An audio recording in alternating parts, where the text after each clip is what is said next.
আসসালামু আলাইকুম, আশা করি আপনারা সব অনেক ভালো আছেন।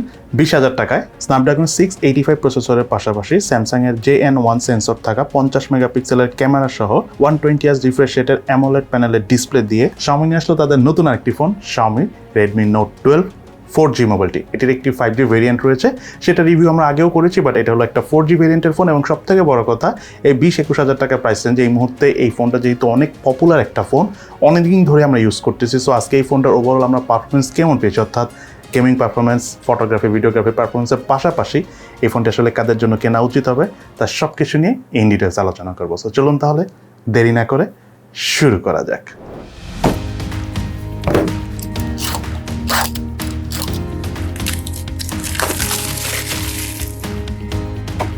মোবাইলটির বক্স কন্টেন্টে রয়েছে user manuals, sim tray ejector, soft plastic back cover, 33 ওয়াটের fast charger, type C USB charging কেবল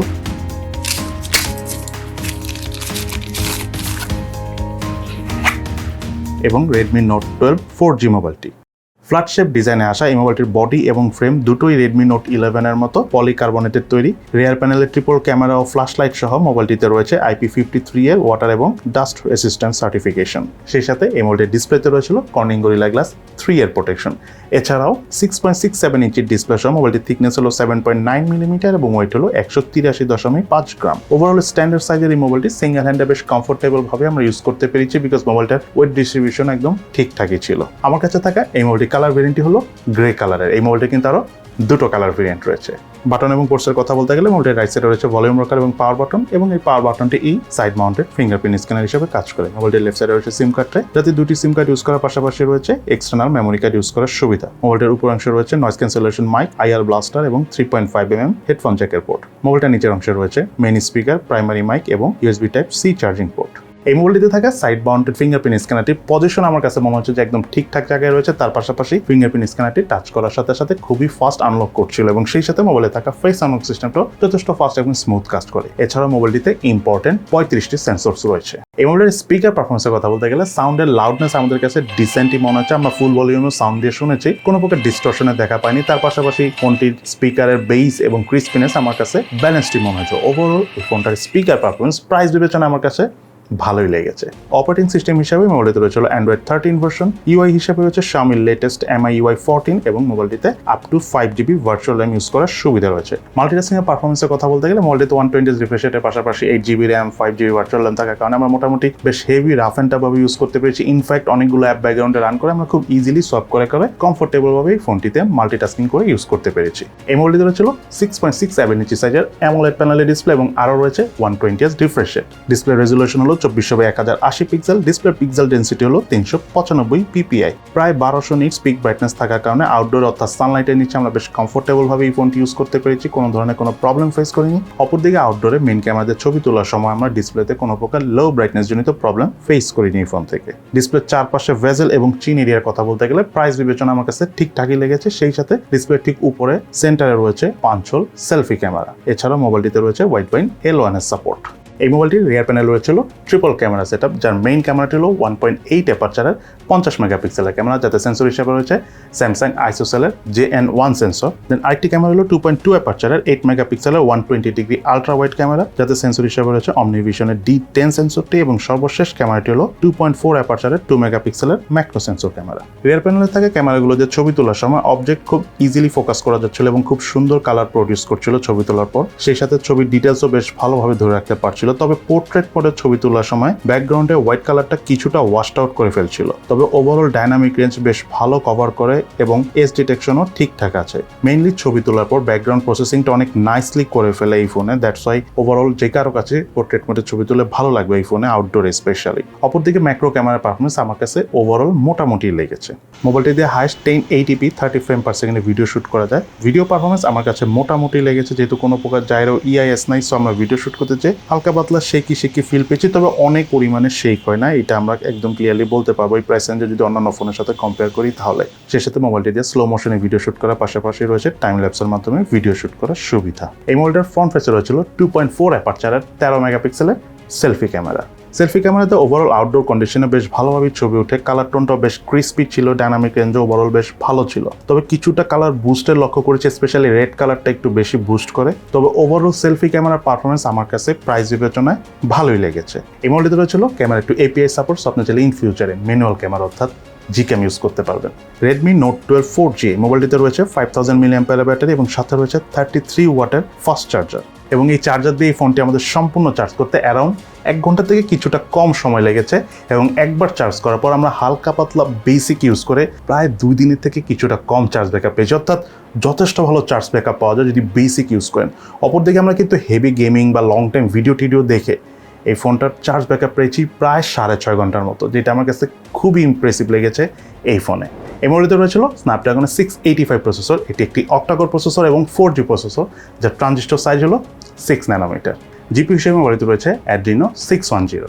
বাংলাদেশ মার্কেটে এই মোবাইলটি 6GB RAM 128GB storage variant এবং 8GB RAM 128GB storage ভ্যারিয়েন্টে available পাওয়া যায়। তবে অনেক ক্ষেত্রে আপনারা অনেক দোকানে 6GB র্যাম 64GB স্টোরেজ ভ্যারিয়েন্টও পাবেন, বাট সেটা নিয়েন না, কারণ এত কম ভ্যারিয়েন্টের ফোন নিলে আপনার আবার সাথে মেমোরি কার্ড ইউজ করতে হবে, তখন আবার ওই মেমোরি কার্ডের জন্য ফোন স্লো হয়ে যাবে। যাই হোক, এই সবগুলো স্টোরেজ ভ্যারিয়েন্টের র্যামের টাইপ হলো LPDDR4X এবং স্টোরেজ টাইপ হলো UFS 2.2 এবং এই ফোনটার প্রাইস হলো 6GB র্যাম 128GB স্টোরেজ ভ্যারিয়েন্টের 19,500 থেকে 20,500 বা 21,000 টাকার মধ্যে আনঅফিসিয়ালি, এবং 8GB 128GB স্টোরেজ ভ্যারিয়েন্টের প্রাইস হলো 22,000 টাকা থেকে 22,500 টাকা। ইনফ্যাক্ট 21,500 টাকার মধ্যে আপনারা 8GB র্যাম 128GB স্টোরেজ ভ্যারিয়েন্টের এই ফোনটা অ্যাভেলেবেল পেয়ে যাবেন আনঅফিসিয়ালি বাংলাদেশ মার্কেটে। মোবাইলটির আন্তর্জাতিক স্কোর পেয়েছি আমরা 3,22,171, বেঞ্চমার্ক স্কোর পেয়েছি সিঙ্গেল করে 413, মাল্টি করে 1414। স্টোরেজ স্পিড চেক করতে যাই, মোবাইলটির রিড স্পিড পেয়েছি আমরা 696 MB/s, রাইট স্পিড পেয়েছি 621 MB/s। এই মোবাইলটার গেমিং পারফরমেন্সের কথা বলতে গেলে ফোনটা দিয়ে আমরা PUBG গেমসটা রান করেছি, সেখানে হাইয়েস্ট ব্যালেন্স গ্রাফিক্সে হাই ফ্রেম রেটে খেলা যায়। সত্যি কথা বলতে স্ন্যাপড্রাগনের 680 যে প্রসেসরটা গত বছর Redmi Note 11 বের হয়েছে, সেই প্রসেসরটার মতো এই প্রসেসর খুব বেশি ডিফারেন্স নেই। এই প্রসেসরের মেইন ল্যাকিংস হলো এটাতে জিপিইউ যেটা রয়েছে Adreno 610, এটা প্রায় আজ থেকে 6 বছরের পুরনো জিপিইউ। দ্যাটস ওয়াই নতুন বা গেমসগুলোতে খুব হাই গ্রাফিক্স সেটিং এই ফোনটা সাপোর্ট করে না। প্রসেসরের বাদ বাকি জিনিস কোরগুলো অনেক পাওয়ারফুল, বাট গ্রাফিক্সটা জিপিইউটা ওল্ড হওয়ার কারণে খুব বেশি ভালো গ্রাফিক্স সেটিংয়ে কোনো গেমই খেলা যায় না, স্পেশালি PUBG গেমসটার অবস্থা এরকমই।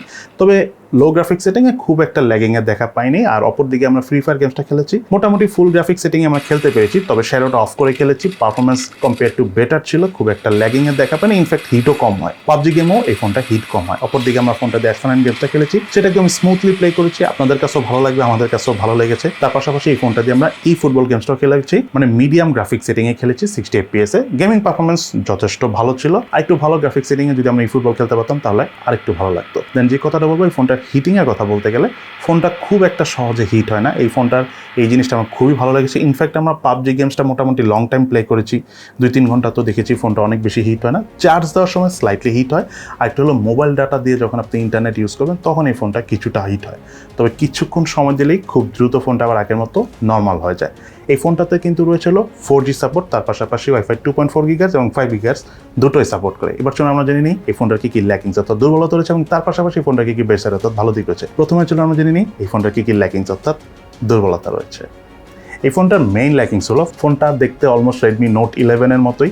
Redmi Note 10 ছিল নাম্বার সিরিজের, Redmi Note সিরিজের, যেটাতে রিয়ার প্যানেলে ছিল গরিলা গ্লাসের প্রোটেকশন। Redmi Note 11ও ছিল না রিয়ার প্যানেলে কোনো প্রোটেকশন, Redmi Note 12ও কোনো প্রোটেকশন নাই। সো এটা অনেক বড় একটা ল্যাকিংস। আরেকটা বিষয় যেটা না বললে নয়, এই ফোনটা যে প্রসেসরটা রয়েছে স্ন্যাপড্রাগনের 685 প্রসেসর, এটা কোরগুলোই আগের প্রসেসরগুলো থেকে ইমপ্রুভ হয়েছে, বাট এটাতে যে জিপিইউটা ইউজ করেছে এটা হলো 6 বছরের পুরাতন জিপিইউ, যেটা স্ন্যাপড্রাগনের 665 বা 660 ওইসব প্রসেসর ইউজ করা হতো। তো যে বিষয়টা হলো প্রসেসরের কোর ভালো থাকার কারণে আমরা স্পিড ভালো পাচ্ছি, বাট গেমস খেলার সময় আমরা হাই গ্রাফিক্স সেটিংয়ে খেলতে পারি না, যেটা আমাদের গেমিং সেকশনে যদি আপনারা দেখেন PUBG গেমসটাতে কিন্তু আমরা খুব কম গ্রাফিক্স সেটিংয়ে এই ফোনে খেলতে পেরেছি, যেটা অনেক বড় একটা ল্যাকিংস এই ফোনের ক্ষেত্রে। দেন যে কথাটা বলবো যে এই ফোনের যেহেতু গ্রাফিক্স কার্ডটা জিপিইউটা ওল্ড, দ্যাটস ছবি তোলার পর ব্যাকগ্রাউন্ড প্রসেসিং সিস্টেমটা অনেক ভালো, বাট জিপিইউটা পুরাতন হওয়ার কারণে অনেক ছবি ভালোভাবে প্রসেস করতে পারেন। স্পেশালি আপনি যদি পোর্ট্রেট মোডে ছবি তোলেন আর আপনার ব্যাকগ্রাউন্ডে যদি সাদা কালারের কিছু থাকে, সে সাদাটা একদম পুরো ওয়াশড আউট করে দেয়, মিশিয়ে ফেলে। So that is the main problem এই ফোনের, because of the GPU. Processor অনেক ভালো, বাট জিপিইউটা ব্যাকডেটেড হওয়ার কারণে কিছু ফাংশন প্রপারলি কাজ করে না। দেন সবথেকে বড় কথা যেটা, ফোনটা অনেক পাওয়ারফুল হওয়ার পরও এই ফোনটাতে 4K তে ভিডিও শ্যুট করা যায় না। ইনফ্যাক্ট 1080p 60 fps এর ভিডিও শ্যুট করার অপশন নাই, জাস্ট 1080p 30 fps এর ভিডিও শ্যুট করা যায়। এই কয়েকটা জিনিসই আমার এই ফোনের ক্ষেত্রে সব থেকে বড় ল্যাকিংস মনে হচ্ছে। এছাড়া প্রাইস বিবেচনায় ফোনটা ঠিকঠাকই আছে। এবার জন্য আমরা জেনে নিই এই মোবাইলের কী ভালো দিক রয়েছে। তার মধ্যে নাম্বার 1 হলো এই ফোনটার ডিসপ্লে। খুবই ভালো ডিসপ্লে, 120 Hz রিফ্রেশ রেট। তার পাশাপাশি আপনার যেটা বলে অ্যামোলেড প্যানেলের সাথে এটাতে কিন্তু পিক্সেলের যে ডেন্সিটি রয়েছে পিপিআই সেটাও যথেষ্ট ভালো। তো দেখা যায় যে ওভারঅল আপনি ইউজ করে অনেক ভালো চার্জ ব্যাকআপও পাবেন because of the processor, 6 nanometer base processor. Even আমরা যখন ফোন ইউজ করেছি হালকা পাতলা বেসিক যখন ইউজ করছি প্রায় 2 দিনের কাছাকাছি চার্জ ব্যাকআপ পাওয়া যায়, যেটা কিন্তু খুবই ইমপ্রেসিভ। তার পাশাপাশি যারা মনে করেন যে মাল্টিটাস্কিং করেন তাদের কাছেও ভালো লাগবে বিকজ এই ফোনটাতে Xiaomiর একদম লেটেস্ট MI UI14 এর পাশাপাশি Android 13 ভার্সন রয়েছে, ভার্চুয়াল র্যাম রয়েছে 5GB মতো। সো ওভারঅল মাল্টিটাস্কিং নিয়ে কোনো ইস্যুস নেই, হ্যাং ল্যাগ এই ধরনের কোনো প্রবলেম আমরা এই ফোন থেকে একেবারে পাইনি, একদম বাটার স্মুথ ছিল এই বিষয়টাতে আর কি। যেটা বলবো এই ফোনটার ফটোগ্রাফি পারফরমেন্সের কথা বলতে ছবি পারফরমেন্স অনেক ভালো। আমি ক্যামেরা সেকশনে আমাদের যে দেখে নিতে পারেন সেখানে বেশ কিছু ছবির স্যাম্পলস রয়েছে, বাট আমি যেটা বলবো এই ফোনটার ভিডিও পারফরমেন্স মোটামুটি, সেলফি ক্যামেরাও ওকে, বাট এগুলো আপনারা স্যাম্পলসগুলো আমাদের আগে যে আমরা ভিডিওতে কথা বলি একটু আগে সেখানে দেখে নিন তাহলে ভালো হবে আর কি, এখানে কথা বললাম না। আর গেমিংয়ের কথা বলতে গেলে যারা গেমিংটা অনেক বেশি প্রায়োরিটি দিবেন, 20,000 টাকার মধ্যে ফোন কিনবেন তারা এই ফোনটা নিয়েন না বিকজ এই ফোনটাতে আপনারা গেমস রান করতে পারবেন, মানে খুব স্পিড পাবেন, বাট সমস্যা হলো গ্রাফিক্স সেটিং ভালো পাবেন না, কারণ এটা যে জিপিইউটা রয়েছে এটা অনেক ওল্ড জিপিইউ।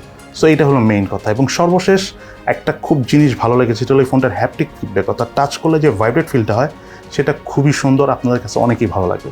দেন যে কথাটা না বললেই নয়, এই ফোনটা আসলে কাদের জন্য কেনা উচিত হবে, যারা মেনলি সোশ্যাল মিডিয়া অনেক বেশি ইউজ করেন, চার্জ ব্যাকআপটা অনেক বেশি প্রয়োজন, তার পাশাপাশি হালকা পাতলা গেম খেলেন বাট গ্রাফিক সেটিংটা আপনাদের খুব একটা ইম্পর্টেন্ট, এবং সেই সাথে টুকটাক ফটোগ্রাফি করেন, হয়তো এক্সট্রিম ফটোগ্রাফার না আপনি, তাদের জন্য আমি মনে করি 20-22 টাকা এই ফোনটা ওভারঅল যদি আপনি লং লাস্টিং দিক থেকে বিবেচনা করেন, যেহেতু ইউআই রিলেটেড কোনো ইস্যুস আমরা এই ফোনে পাই নাই, আপনারা চাইলে নিতে পারেন। এবং ওয়ান অফ দ্য আমার কাছে বেস্ট ফোনই মনে হয়েছে 20-22 টাকার মধ্যে। সো এই হলো আমাদের আজকের ভিডিও। কেমন লাগলো আপনাদের কাছে Redmi Note 12 4G এই মোবাইলটি, সেটা কিন্তু অবশ্যই ভিডিও নিচে কমেন্টস করে জানাবেন। তো সবাই ভালো থাকেন, সুস্থ থাকেন, ইনশাল্লাহ দেখা হবে ফিউচারে।